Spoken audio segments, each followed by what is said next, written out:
আরবিদের জন্য দুপুরবেলা কি কি রান্না বান্না করলাম এবং কি কি আয়োজন করলাম সবকিছুই আজকে এই ভিডিওতে দেখাবো। হ্যালো এভরিওয়ান, আসসালামু আলাইকুম। কেমন আছেন সবাই? সবাইকে ভিডিও ওমান ব্লগার চ্যানেলে স্বাগতম। আমি মিম চলে আসলাম আপনাদের জন্য আরও একটা নতুন ব্লগ নিয়ে। ব্লগের শুরুতেই দেখতে পাচ্ছেন আমি এখানে সালাতের জন্য এই যে সালাদ পাতা আর হচ্ছে শসা, এগুলো আমি ভালো মতো ধুয়ে নিছি। এখন আমি এটাকে ভিনেগার দিয়ে ভিজায় রাখবো কিছুক্ষণ। আমার ম্যাডাম নাকি ইউটিউবে দেখছে যে এই সব সবজি নাকি সার দিয়া করে বড় করে, এই জন্য সে ভিনেগার দিয়ে সব সবজি ধুইয়া তারপরে রান্না করতে বলছে। আমি আগেও ভিনেগার দিয়ে মাঝে মাঝে ধুইতাম, সবসময় ধুইতাম না, কিন্তু এখন ম্যাডামে বলল যেহেতু প্রতিদিনই ভিনেগার দিয়ে ফল সবজি সব কিছুই ভিনেগার দিয়ে ধুইতে হবে। সেই দিন আপনারা দেখেছেন যে আমার কফিলে অনেকগুলো মাছ নিয়ে আসছে। মাছগুলো আমি আধোয়া এবং কাটা ছাড়াই ফ্রিজে রেখে দিছিলাম, কেননা এই মাছের কাটা একদম খাসির মাংস মতো হাড্ডির মতো শক্ত শক্ত। এগুলো একদিনে কাটতে গেলাম অনেক বেশি পরিশ্রম হতো, এর জন্য আমি কাটি নাই, আমি ওইভাবে ফ্রিজে রেখে দিছিলাম। যখন রান্না করি তখন যতটুকু প্রয়োজন ততটুকু বের করে করে করে কেটে তারপরে সাথে সাথে রান্না করি। তো আজকে আমি মাছ দিয়ে মাছ ভাজা আর সাদা ভাত রান্না করব ঘি দিয়ে। মাছের পিসগুলো আমি একদম পাতলা পাতলা করতেছি, যেহেতু মাছগুলো খালি ভাজবো আর কোনো সবজি দিয়ে রান্না করব না, এই জন্য ভাবলাম পাতলা পাতলা করে পিস করে কাটলে তারপরে এটাকে মশলা দিয়ে মাখায়া ভাজলে সুন্দর মতো ভাজাও তাড়াতাড়ি হয়ে যাবে এবং মাছগুলোর ভিতরে মশলাগুলাও তাড়াতাড়ি ঢুকবে। এই মাছটা অনেক বড় ছিল, তো এই মাছটা আমি পুরাটা রান্না করব না, আমি যদিও বের করছি কিন্তু কাইটা আমি এটা অর্ধেক রেখে দেবো আর অর্ধেক ভাজবো। এতগুলা মাছ একসাথে রান্না করলে খাওয়া হবে না, ফালানি যাবে, এর জন্য আমি যতটুকু লাগবে অতটুকুই বের করব রান্না করার জন্য রাখবো, আর বাকিগুলো আমি ফ্রিজে রেখে দিব। দেখেন সামান্য পরিমাণে কাটা, ওইটাই আমি কাটতে পারতেছিলাম না, পরে আমি দিয়ে কেচি দিয়ে কেটে নিছি। আর এইখানে মাঝখানে যে বড় কাটাটা আছে এটা অনেক শক্ত, একদম হাড্ডির মতো শক্ত, এই জন্য এটা আমি চাপাটি দিয়ে কুবিয়ে কুবিয়ে কাটতেছি। ওই দিন মাছ কাটা দেখে একটা আপু আমাকে কমেন্ট করছে যে আপু এই মাছ যখন কাটবা মাঝখানে কাটাটা পুঁতা দিয়ে দিলেই এটা মাথাটা কেটে কাটাটা কেটে যাবে, কিন্তু আপু এখানে তো পুঁতা পাবো কোথায়, এখানে তো পাটা পুঁতা নাই। তো আমার কাছে চাপাটি ছিল, আপনার কথা মনে পড়ে গেল, তো ভাবলাম যে চাপাটি দিয়ে কুবাই কুবাই যেভাবে মাংস কাটি ওইভাবে কাটি। তো সুন্দর মতো আমি আগে চাকু দিয়ে পিস পিস করে নিয়েছিলাম, পরে চাপাটি দিয়ে কুবাই কুবাই কেটে নিয়েছি, একদম সহজে হয়ে গেছে। তারপরে এখানে আমি মাছগুলো ভালো মতো ধুয়ে নিছি। ধুয়ে নেওয়ার পরে যা যা মশলা আমি এখানে দেই, হলুদের গুঁড়া, শুকনো মরিচের গুঁড়া, তারপরে মাছের মশলা, আর একটু এখানে আমি ফুড কালার দিয়ে দিচ্ছি, এতে করে মাছের কালারটা অনেক সুন্দর আসবে। যেহেতু আমি খালি আজকে ভাজা মাছ ভাজতেছি, এর জন্য চাইতেছি যে কালারটা একটু সুন্দর আসুক, এই জন্য একটু ফুড কালারও দিয়ে দিলাম, একটু লবণ দিয়ে দিছি। এখন সুন্দর মতো এখানে আমি মাখাই নিছি মাছগুলো, এখন আমি একটু একটু করে তেলে এখানে আমি ভাইজা নিব। এইদিকে আমি চুলায় সাদা ভাতও বসাই দিছিলাম, ভাতটাও প্রায় হয়ে গেছে, এখন আমি এক পাশ লাড়া দিব, যদিও একটু পানি পানি আছে, ভেজা ভেজা, আর কিছু 5 মিনিটের মতো দমে রেখে দিলে একদম সুন্দর মতো হয়ে যাবে। তো এই পর্যায়ে আমি এখানে একটু ঘি দিয়ে দিব। তো বাটার অয়েল দিয়ে রান্না করতেছি, তারপর আমার এখানে মনে হয়েছে যে আর একটু ঘি দিলে মনে হয় ফ্লেভারটা ভালো আসবে, তো আমি আর একটু ঘি দিয়ে দিব, তাহলে আরও সুন্দর হবে ফ্লেভারটা। এই সাদা ভাতটা আমি পরিমাণ মতো পানি দেই, একটু তেল দেই, তারপরে আমি এখানে একটু ব্ল্যাক পেপার দেই আর একটু আদা রসুনের পেস্ট দেই, তারপরে এভাবে আমি রান্না করি। এটা অনেক মজা লাগে সাদা ভাতটা খেতে।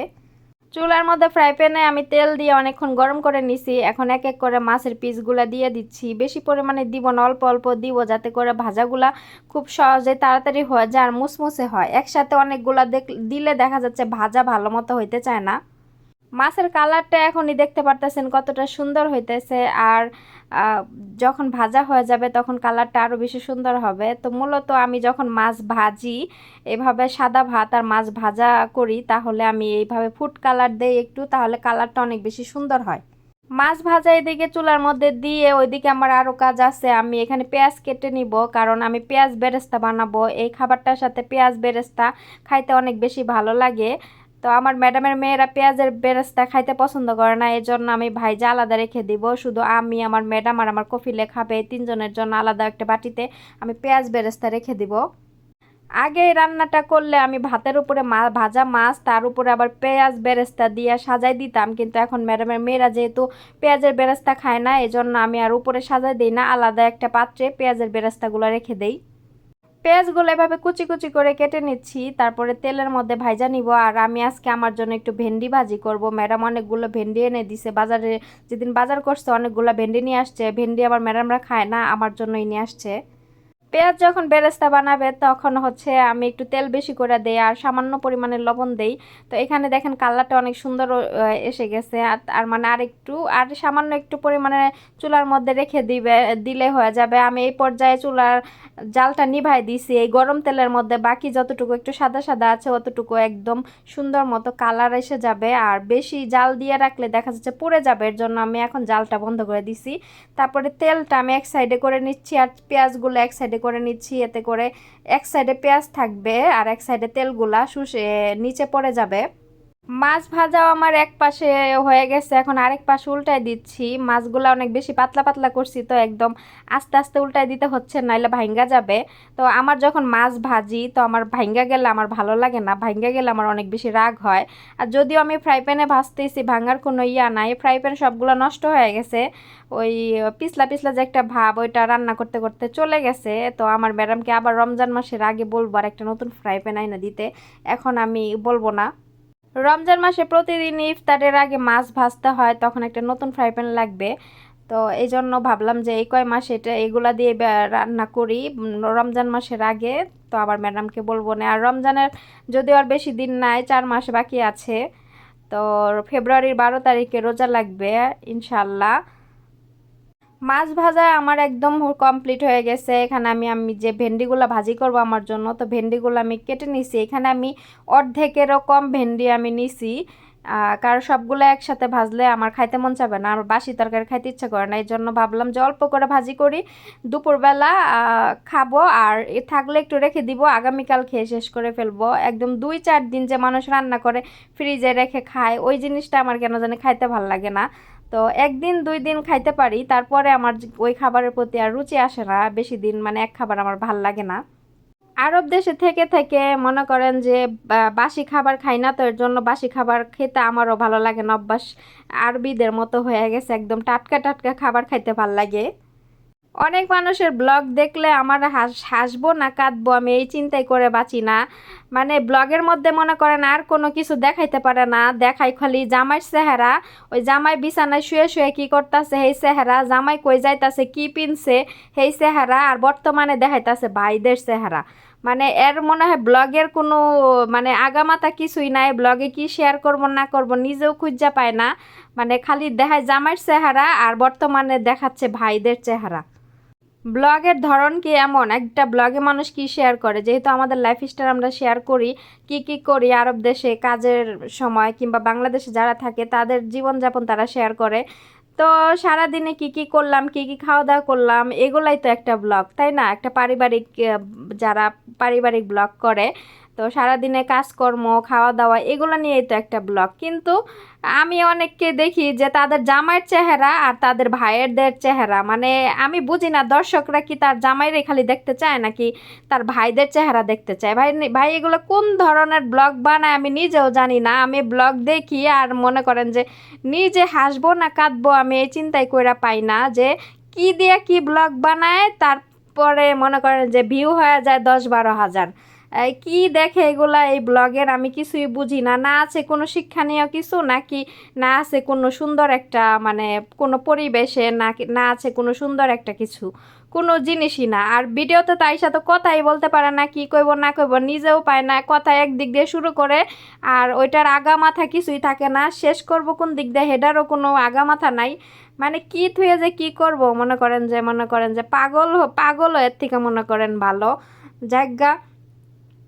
তো এগুলো সামনে আসলে একটু দেখি, দেখার পরে তখন তো নিজের মানে হাসতে হাসতে মনে করেন যে ময়রা জায়গা, এরকম একটা অবস্থা। যারা প্রফেশনাল ব্লগ বানায়, একটা ব্লগ বানাইতে যে কতটা কষ্ট এটা কিন্তু তারাই বুঝে। তো তো আর কিছু কিছু মানুষ ওদের কোনো কষ্টই নাই ব্লগ বানাইতে, ওরা মনে করেন ক্যামেরাটা নিজেদের চেহারার সামনে ধরে রাখবো আর ক্যামেরার আড়ালে বৈশা মনে করেন বক বক করবো, ওইটাই ওদের ব্লগ হয়ে যায়। আবার মনে করেন যে জামাইয়ের চেহারায় খালি একটু পরপর দেখাইবো, ওই যে জামাই খালি গায়ে গামছা গলায় ঝুলায় ঘুরতেছে ওইটা দেখাইবো, জামাই বিছানায় শুয়ে রয়েছে। ভাই একটু প্রাইভেসি তো দরকার মানুষের। জামাই বিছানায় শুয়ে আছে সেইগুলা মানুষ ব্লগের ভিতরে দেখাইতে হয়। জামাই শরীরে মানে কাপড় নাই সেটা কি দেখাইতে হয় ব্লগে? এটা কোনো ব্লগের ধরন? নিজের হাজব্যান্ডের নিজের পরিবারের প্রাইভেসি যদি নিজে না বুঝি তাহলে কখনো হবে? আমি তো আমার হাজব্যান্ড, আমার বিয়ের পরে আমার হাজব্যান্ড যদি বিছানায় শুয়ে থাকে আমি কোনো দিনও তো এই ধরনের ব্লগ বানাবো না। সে যখন পরিপাটিভাবে থাকবে আমার যদি মনে হয় যে তাকে দেখানো উচিত আমি দেখাবো। আর পারিবারিক বিষয়ে পারিবারিক মানুষকে যে শেয়ার করে যে ব্লগ বানাইতে হবে এমন কিছু না, তাই না? তো পারে না, মনে করেন যে কি থুয়ে কি করব নিজেও জানে না। কয়দিন দেখায় জামাইয়ের চেহারা, আবার এখন দেখাইতেছে ভাইদের চেহারা। আমি বুঝি না দর্শকরা কি হার ভাই আর হার জামাইদের কি দেখতে চায় নাকি, আমি এটাই বুঝি না। যাজ্ঞা এগুলা সামনে আসলে দেখতে দেখতে মনে করেন যে হাসতে হাসতে এক সময় কান্দা দেই। তো চিৎকার করে এক সময় কান্দা আহে, কিন্তু চিৎকার করে আর কানতে পারি না। পরে ম্যাডামরা আবার মনে করবো কি না কি ওইসে লেখা চিৎকার করে কানতে পারি না। তো ওইখানে দেখেন আমার যে লেবুর রস দিয়ে আর একটু শুকনো মরিচ, আদা ভাঙ্গা শুকনো মরিচ মানে চিলি ফ্লেক্স যেটাকে বলো, এটা দিয়ে আমি রাইখা দিলাম। কারণ এই মাছ ভাজা দিয়ে ভাতটার ভিতরে ওরা এইভাবে একটু লেবুর রস নিয়ে খায়, তাহলে ওদের কাছে ভালো লাগে, আমার কাছে ভালো লাগে না। তো এখানে আমি ভেন্ডি ভাজিটা দেখেন, আমার ভেন্ডি ভাজিটা কত সুন্দর হয়েছে, মাশাআল্লাহ কালারটা দেখছেন কত সুন্দর হয়েছে। তো এখানে আমার ভেন্ডি ভাজি হয়ে গেছে। আমি সালাদ বানাচ্ছি দুপুরের জন্য। তো আমার ম্যাডাম এতদিন সালাদ খাইতে পারে নাই, আর ম্যাডামের যে ঠোঁটের উপরে যে অপারেশন করছিল, পরে ওইটা সুতা দিয়ে ডক্টররা বাইন্ধা দিয়েছে, ওইটা পইরা গেছিলো গাছলির মতো আর কি। তারপরে এখন আমার ম্যাডামের ঠোঁটের ফোলা কমছে, এই জন্য এখন সালাদ খাবে। এই কদিন সালাদ খাইতে পারে নাই। তারপর সকালের নাস্তা রুটি দিয়া চা দিয়া ভিজাইয়া চামচ দিয়ে উঠায় উঠায় খাইছে। তারপরে পানি বোতল দিয়ে খাইতে পারে নাই, গ্লাস দিয়ে পানি খাইছে, চামচ দিয়ে পানি খাইছে, এরকম করে খাইছে। অনেক কষ্ট করছে আমার ম্যাডাম। যাই হোক, ম্যাডামের জন্য সবাই দোয়া করেন যাতে দ্রুত সুস্থ হয়ে যায়। অল্প একটু সালাদ বানাচ্ছি, বেশি বানাবো না, কারণ বেশি বানাইলে খায় না কেউ, এর জন্য অল্প অল্প বানাচ্ছি। অল্প অল্প বানাইলে অল্প অল্প খাওয়া হয়ে যাবে। কিছুদিন পরে স্কুল খোলা, সামনের সপ্তাহের থেকে আমার ম্যাডাম স্কুলে যাবে। তো ম্যাডামের মেয়েরা যতদিন বাসায় আছে এতদিন ওই ফারেজকে আমার ম্যাডামের মেয়েরা রাখবে, আর আমার ম্যাডাম ডিউটি করবে। তারপরে ওদের স্কুল খোলা হইলে, সবার স্কুল খুললে তখন আবার ফারেজকে ওই ডে কেয়ারে রেখে আসবে। তো আমার থালা বাসন ধোয়া অনেক আপুরা পছন্দ করেন, যে বলেন যে আমি থালা বাসন অনেক সুন্দর করে ধুই। তো এখানে আমি ভাবলাম যে একটু থালা বাসন যেহেতু ধুইতেছি রান্নাঘরে যে কাজকর্ম নিয়েই তো আজকের ব্লগটা। তো দুপুরবেলা রান্নাঘরে আসলে কি কি করি সব কিছুই তো আজকের ব্লগে হচ্ছে আমি ভাবলাম যে দেখাই। তো দেখলেনই তো কত কিছুই করলাম, রান্না বান্না থেকে শুরু করে সালাদ বানানো। এখনও আরও অনেক কাজ বাকি, সেগুলো তো সামনে আসতেছে। এখন থালা বাসনগুলো ভাবলাম ধুয়ে ক্লিয়ার করি, কারণ বেসিংয়ে অনেকগুলো থালা বাসন জমছে, খালি রান্না করছি আর জমাইছি, একটাও আজকে ধুই নাই। তো ভাবলাম যে এগুলা ধুয়ে ফেলি, ধুয়ে ফেললে বেসিংটা ক্লিয়ার হইলে তো বাকি আরও কাজ আছে।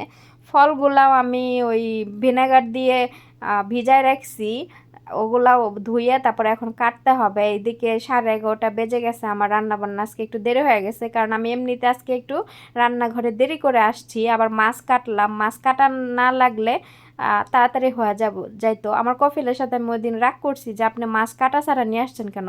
এই দেশের মাছ হচ্ছে মেশিনে কাটে, মেশিন দিয়ে মাছের পিস করে দেয়। তো এত মোটা কাটা তো আর আমি চাকু দিয়ে কাটতে পারি না, আর পারলেও আমি এটা করতে যাব কেন? কাইটা মাছ নিয়ে আসবে, না কাইটা আনবে কেন? যদি সুযোগ দেই এটা, তাহলে প্রতিবার এমনি করে নিয়ে আসবে। এই জন্য আমি রাগ করছি যে আপনি এভাবে মাছ নিয়ে আসছেন কেন। তো বলে যে এই মাছ আমার বন্ধু কিনছে, তো আমার বন্ধু কাটে নাই, এভাবেই সুইলা খালি নিয়ে আসছে। তো আমি বললাম যে আর কখনো এইভাবে মাছ নিয়ে আসবেন না, নাহলে আমি ম্যাডামরে বললাম। পরে কয় না না আর কোনো দিন নিয়ামো না, এই শেষ।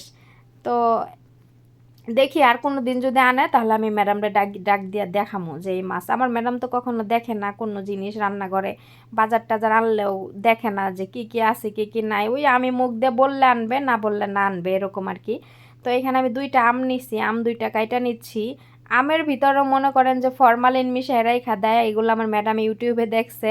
তারপরে সার দিয়া শাকসবজি বুনে দেখে এখন মানে বড় হওয়ার জন্য সার দিয়ে তো সব কিছুই করে, তো এই জন্য এখন ভিনেগার দিয়ে সব কিছু ধুইতে বলছে। তারপরে এই তো আমার ম্যাডামদের মনে করেন একটু সম্মতি সুবুদ্ধি হয়েছে, যেমন আগে এই যে বেদেনা ফলটা আমি ছুইলা দিতাম না, এখন আমাকে বলছে যে এইভাবে মাঝখান থেকে 4 পিস করে দিতে, ওনারা ছুইলা খাবে। তখন আমি বললাম যে মনে মনে বলতেছি যাক, এতদিনে সুমতি হয়েছে, এতদিন আমি ছুইলা ছুইলা দিছি, এখন আর ছুলতে না করছে, এখন তারা এইভাবে ছুইলা ছুইলা নিয়ে খাবে। তো আমার এই তো এভাবে আমি কাইটা কুইটা দিলাম, এখন র্যাপিং পেপার দিয়ে র্যাপিং করে দিচ্ছি।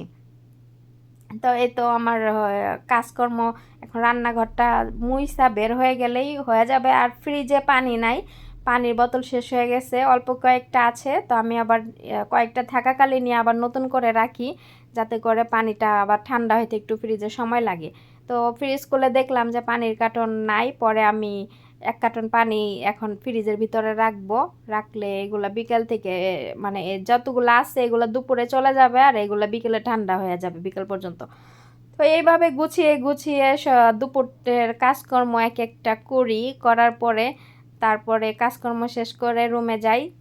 তো আজকের ভিডিও এই পর্যন্তই, সবাই ভালো থাকবেন, সুস্থ থাকবেন, দেখা হবে নেক্সট ভিডিওতে। আল্লাহ।